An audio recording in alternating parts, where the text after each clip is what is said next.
Good morning সবাইকে। তোমরা সবাই কেমন আছো? আশা করছি খুব ভালো আছো, আর আমিও খুব ভালো আছি। তো আজকে হচ্ছে 29শে সেপ্টেম্বর। তো আজকেই আমার দিদিভাইয়ের ফ্ল্যাটে পুজো, আজকেই ফ্ল্যাটে ঢুকবে। তো এই যে আমরা এখানে সবাই চান টান করে সকাল সকাল একদম রেডি হয়ে পড়েছি, কারণ ব্রাহ্মণ অনেকক্ষণ আগেই চলে এসেছে। পুজো প্রায় শুরু হয়ে গেছে, এখন বাজে সকাল 8টা নাগাদ। তো পুজো প্রায় অর্ধেকের দিকেই। তো চলো তোমাদেরকে দেখাচ্ছি। তো আজকে সারাদিন এখানে কি হয় না হয় পুরোটাই তোমাদের সঙ্গে শেয়ার করব। প্লিজ কেউ স্কিপ না করে পুরো ভিডিওটা দেখো, আশা করি ভালো লাগবে। তো ওই যে আমি ব্যালকানিতে দাঁড়িয়ে আছি, দেখো পিছনটা কত সুন্দর লাগছে। তো আজকে আরও অনেক আত্মীয় আসবে দিদিভাইয়ের ফ্ল্যাটে, তো তোমরা দেখতে থাকো।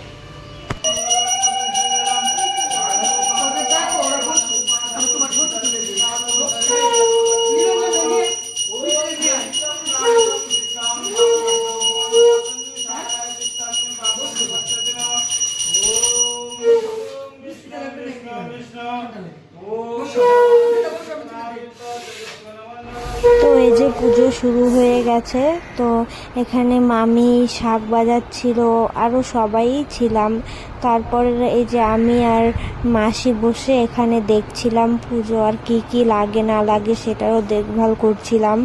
তো পুরোহিত মশাই খুব সকালে চলে এসে, সকাল 6টার দিকেই চলে এসে, আমি তখন ঘুম থেকে উঠেই নি। এদিকে আবার মা দিদিভাই আমাকে ডেকে বলছে যে পুজো তো শুরুই হয়ে যাচ্ছে, তুমি এখনো উঠছো না। তারপরে এই যে আমি উঠে রেডি হয়ে এসে একবারে চলে এসি। আর মাসি বলতে এটা দিদি ভাইয়ের শাশুড়ি। তো আমরা ওখানে বসে আছি, পুজো টুজো দেখছি। আর আমাদের এই তড়িঘড়ি করে কলকাতা আসার কারণ হচ্ছে ওই দিদিভাই নতুন ফ্ল্যাট নিয়েছে, ফ্ল্যাটে ঢুকবে, পুজো করবে, তার জন্যই। তো আমাদের ওখান থেকে আমি, মা আর মামি এসেছি। তো সঙ্গে জামাইবাবু ছিলেন। তো এই যে এখানে আমরা সবাই বসে পড়েছি পুজো করার জন্য। আমরা সবাই উপবাস ছিলাম, সবাই অঞ্জলিও নিয়েছি। তো এই যে তারপর এখানে যজ্ঞ শুরু হয়ে গেছে পুজোর। যজ্ঞর আগেই আমরা সবাই অঞ্জলি নিয়ে নিয়েছিলাম। তো এই যে এখানে দিদি ভাই মনাও বসে আছে, মনা দেখছিল পুজো। তো তারপর এই যে এখানকার ব্রাহ্মণ খুব সুন্দরভাবে পুজো করেছে। আমি বলছি না যে অন্যান্য জায়গার খারাপ করে, সেটা না, ফার্স্ট টাইম এখানকার ব্রাহ্মণের পুজো দেখেছি, তো খুবই ভালো লেগেছে, খুব সুন্দরভাবে করেছে।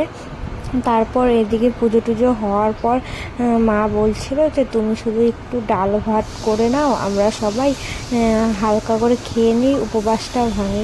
তো তারপরে যে আমি এখানে চলে এসেছি রান্নাঘরে।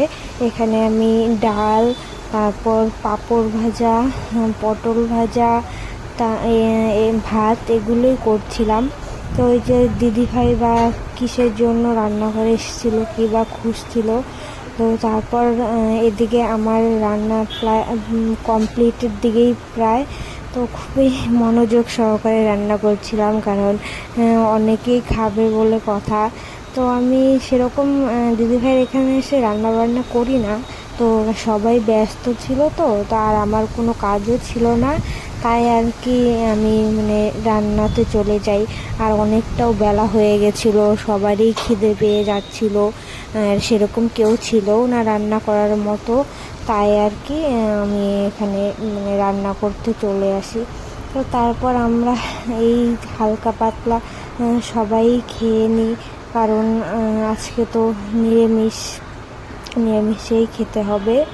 তো তারপর এখানে আমি কি খুঁজছিলাম, কোনো রান্না রাখার জন্য হয়তো খুঁজছিলাম। তো ওই যে দেখো দরজার ওখানে কে বা এসেছে, দুজনকে নিয়ে। তো এসে দিদিভাইকে বলছিল যে আপনার কি কোনো রোগ লাগবে কাজ করার জন্য।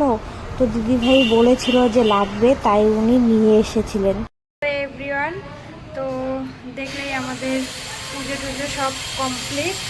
তো তারপর আমরা সবাই উপোস ভেঙে ডাল ভাত খেয়ে নিয়েছি।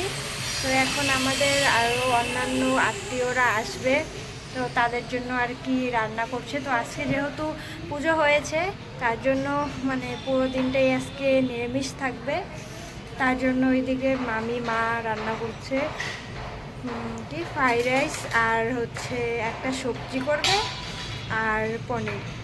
তো এখন চলো তোমাদেরকে দিদিভাইয়ের ফ্ল্যাটটা একটু ঘুরে দেখাই, আর কেমন মানে দিদিভাইয়ের ফ্ল্যাটটা তোমাদেরকে দেখানোর পর কেমন লাগলো অবশ্যই মানে কমেন্টে জানিও।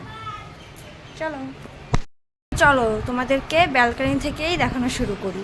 তো এই যে একটা ব্যালকনি, তো এখান থেকে দেখো সব কিছু কত সুন্দরভাবে দেখা যাচ্ছে। এটা আর কি দিদিভাইয়ের রুমের পিছন সাইড। তো তারপরেই চলে এলাম একটা বড় রুমে। তো এই রুমটা মানে এখনও অগোছানো, জাস্ট কালকে রাত্রে তো আমরা এলাম, তাই আর কি গোছানো হয়নি, সব জিনিসপত্র নিয়ে এসেছে না। তো এই যে এখানে দিদিভাইয়ের সব মানে জিনিসপত্র রাখতে পারবে, যা যা দিদিভাইয়ের রাখার মতো মনে হয়। তো তারপরে চলে যাচ্ছি এই যে একটা সঙ্গে অ্যাটাচ বাথরুম।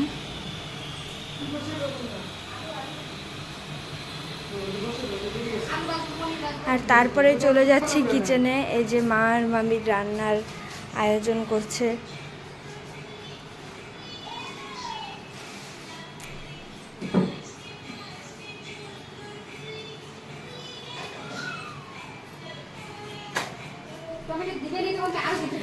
তারপরে এই যে এইটা একটা বসার রুম, ওখানে দিদিভাই মনাদেরকে না তো সরি মনাকে খাওয়াচ্ছে। আর এটা হচ্ছে মেন দরজা।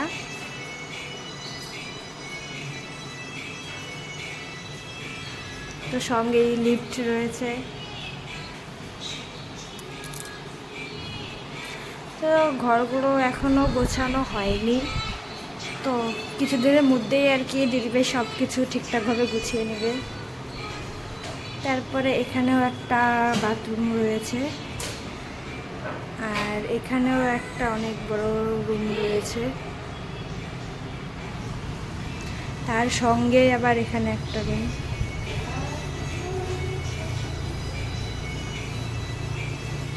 তো ওখানে আমার একটা দেওর বসেছিল, তাই আর কি মানে গেলাম না।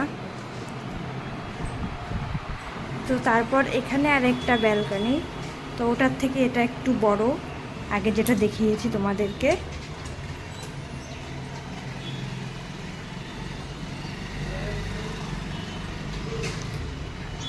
আর এই যে দেখো এটা হচ্ছে প্রপার মানে সামনটা, এই যে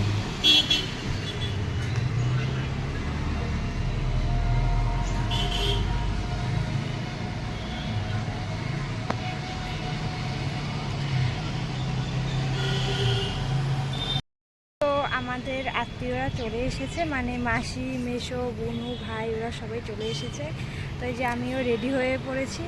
তো দেখো তোমাদেরকে চারপাশটা ঘুরে দেখাই, কত সুন্দর লাগছে।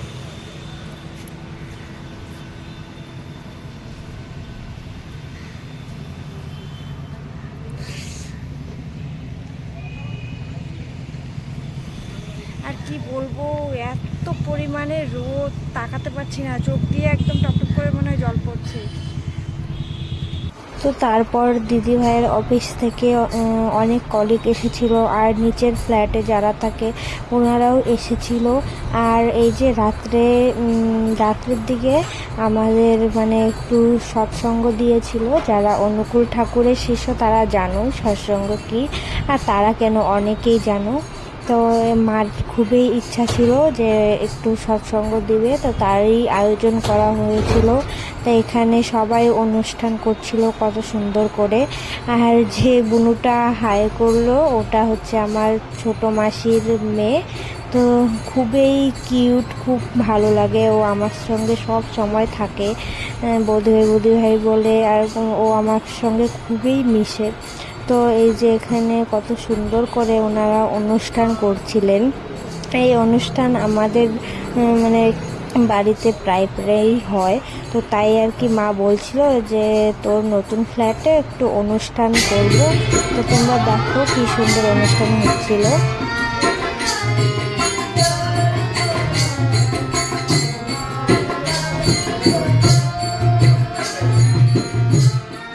তো এই যে বাচ্চা ভাইটাকে দেখছো, তো ওই বাচ্চা ভাইটা ওনাদের দলেরই। তো এত সুন্দর ওই ভাইটা গান করে আর এত মিষ্টি গলা, খুবই সবার ভালো লেগেছে।